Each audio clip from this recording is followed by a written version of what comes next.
علماء کی کمی کوئی نہیں ہے، نہ مدارس کی کمی ہے، لیکن رجال کوئی نہیں ہے۔ وہ لوگ وہ نوجوان جو اللہ کے سامنے کھڑے ہوں تو اللہ بھی کہے خدا بندے سے خود پوچھے بتا تیری رضا کیا ہے، میرا بندہ بول کیا چاہتا ہے۔ فتوحات ہو گئی، کیسر و کسرا ٹوٹ گئے، خزانے آئے، کسرا کا تخت تاقدیس 140 ہاتھ لمبا، 110 ہاتھ چوڑا، 1 ایکڑ کے قریب، اور اس میں 1000 سونے کے گنبد لگے ہوئے تھے اور 1,40,000 چاندی کی میخیں لگی ہوئی تھی، اور اس کا 2.5 من کا وزنی تاج جو لٹکا ہوتا تھا وہ اس میں سر دے کے بیٹھتا تھا۔ یہ سب مدینے میں آیا ہے۔ تو صحابہ کون 10 مبشرہ مشورہ کرنے لگے عمر کو اب اپنا طریقہ بدلنا چاہیے، اللہ نے اتنی سہولت دے دی، کوئی خادم رکھے، چھنے ہوئے آٹے کی روٹی کھائے اور کپڑے اچھے پہنے، بڑے بڑے وفود آتے ہیں۔ تو حضرت علی کہنے لگے جو مرضی کر لو مانے گا کوئی نہیں، کہنے نہیں بات تو کرنی چاہیے۔ تو کون بات کرے؟ کہا حفصہ اور عائشہ رضی اللہ عنہ، ایک بیٹی ہے اور ازواج مطہرات میں سے، دوسری محبوب بے رسول ہے، تو ان دونوں کو تیار کیا گیا۔ یہ دونوں تشریف لائیں تو حضرت عمر گنجے ہو گئے تھے، آخر لیٹے ہوئے تھے، اٹھ کے بیٹھ گئے۔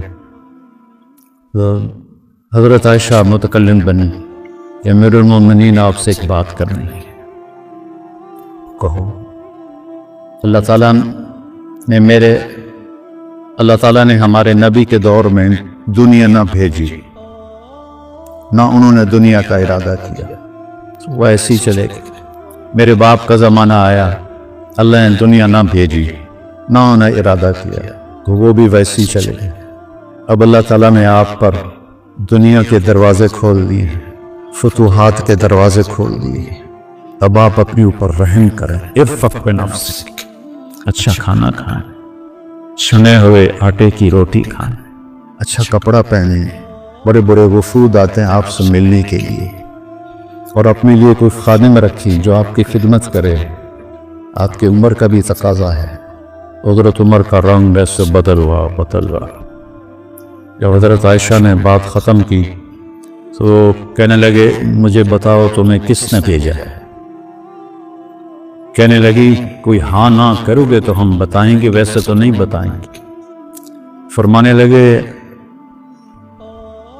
اگر مجھے بتا دو نا تو میں مار مار کے ان کے چہرے دل وہان کر دوں۔ تو پھر وہ رو پڑے، پھر کہنے لگے حفصہ تو گھر والی ہے نا؟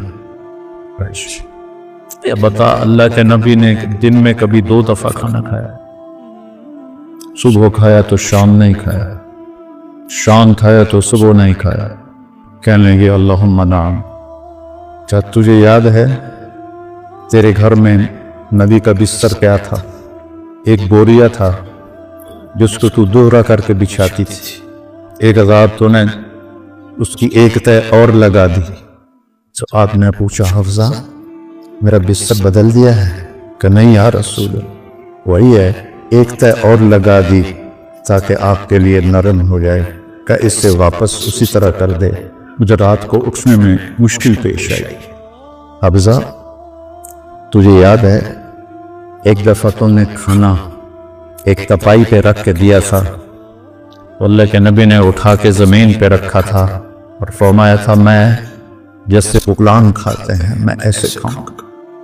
اور تجھے یاد ہے اللہ کے نبی کے پاس ایک ہی جوڑا ہوتا تھا اور اس کو خود دھوتے تھے، اور بلال آ کر کہتے تھے کہ یا رسول اللہ الصلاۃ، تو آپ فرماتے تھے بلال میرے کپڑے خشک نہیں ہوں۔ نماز لیٹ ہو جاتی تھی کہ دوسرا جوڑے نہیں ہوتا تھا۔ کہنے لگی جی کیا تجھے یاد ہے کہ ایک دفعہ جوڑا بھی نہیں تھا، رات میں ایک انصاری عورت سے چادر منگوائی تھی اور وہ لپیٹ کر جا کے نماز پڑھائی تھی، وہ تمہیں یاد ہے؟ ساروں قطار رونے لگے۔ فرمایا عائشہ حفصہ جنہوں نے تمہیں بھیجا ہے انہیں جاتے کہو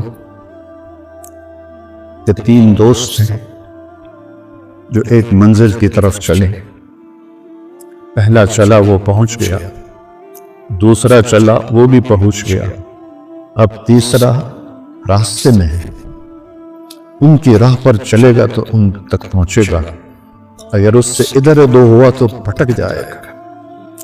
والذی نفسی بیدی لأکرہن نفسی علی ما انا علیہ، اس ذات کی قسم جس کے قبضے میں میری جان، میں اپنی جان کو اسی طرح کھپاؤں گا جس پر میں ہوں، یہاں تک کہ میرا اللہ مجھے میرے ساتھیوں سے ملا۔ جب خنجر لگا اور امید کوئی نہ رہی بچنے کی تو آپ نے عبداللہ بن عمر کو بلایا اور فرمایا کہ جاؤ اما عائشہ سے کہو کہ عمر امیر المومنین نہ کہنا، اب میں امیر المومنین نہیں ہوں۔ عمر اپنے ساتھیوں کے پڑوس میں قبر کی جگہ چاہتا ہے۔ جب وہ تشریف لے گئے تو حضرت عائشہ بھی رو رہی تھی، انہوں نے یہ روتے ہوئے عرض کیا اما جان میرا باپ عمر بن خطاب اپنے ساتھیوں کا پڑوس چاہتا ہے۔ تو حضرت عائشہ پھر رونے لگی کہ یہ جگہ تو میں نے اپنے لیے رکھی ہوئی تھی کہ میں اپنے باپ اور خامد کے ساتھ میری قبر بن جائے، لیکن عمر مجھ سے زیادہ حقدار ہے، مرحبا بہ۔ جب وہ آئے تو ان کو حضرت عمر کو بتایا کہ اجازت ہو گئی ہے، کہا نہیں بیٹا، ہو سکتا ہے میرے شرم میں اجازت دی ہو، جب میں مر جاؤں اور میرا جنازہ لے کے دروازے پر پہنچو تو دروازہ پر جنازہ رکھ دینا اور پھر اندر جا کے دوبارہ اجازت لینا، اس وقت اجازت ملے تو اندر لے جانا ورنہ مجھے بقیع میں دفن کر دے۔ حضرت علی اور حضرت حسن آئے تو گھبراہٹ دیکھی، حضرت علی نے فرمایا موت سے ڈر گئے؟ رسول نہیں، موت سے نہیں، ما بعد الموت سے ڈر رہا۔ کون ہے؟ لو کان بعدی نبی لکانا، بول لکانا عمر، کہہ رہے موت نہیں، موت کے بعد سے ڈر رہا۔ تو حضرت علی نے فرمایا نہ ڈرو، میں گواہی دیتا ہوں، میں نے اپنے نبی سے سنا کہ سیدہ قبول اہل الجنت ابو بکر و عمر۔ حضرت عمر کہنے لگے حشر کے دن گواہی دوں؟ فرمائے میں بھی دوں گا، میرا بیٹا حسن بھی دے گا۔ ساتھ وہ تشریف لے گئے، پیچھے موت کے آثار نظر آئے تو ان کا گود میں سر تھا بیٹے عبداللہ بن عمر کی، تو کہنے لگے دعنی علی الارض، وہ یہ زمین پر ڈالا، تو ان کا دل نہیں مانا تو ان نے پنڈلی پہ سر رکھ دیا، لگے بھائی تیرا ناس ہو، سنتے نہیں ہو کیا کہہ رہا ہوں، زمین پہ ڈال۔ آپ مسجد میں داخل ہوئے، آپ کے دائیں طرف ابو بکر تھے، بائیں طرف عمر تھے۔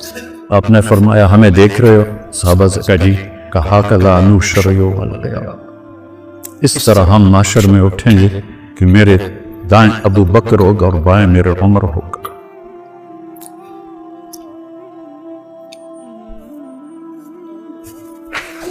آپ نے حضرت حفصہ کو طلاق دی تو اللہ کا فرشتہ آیا کہ میرے عمر کو تکلیف ہوگی، رجوع کرو،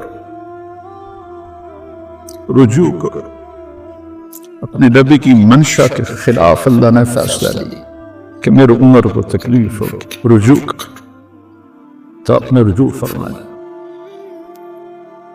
تو جب انہوں نے زمین پہ سر رکھا تو الٹے ہو گئے اور اپنا چہرہ زمین پہ ایسے ملنے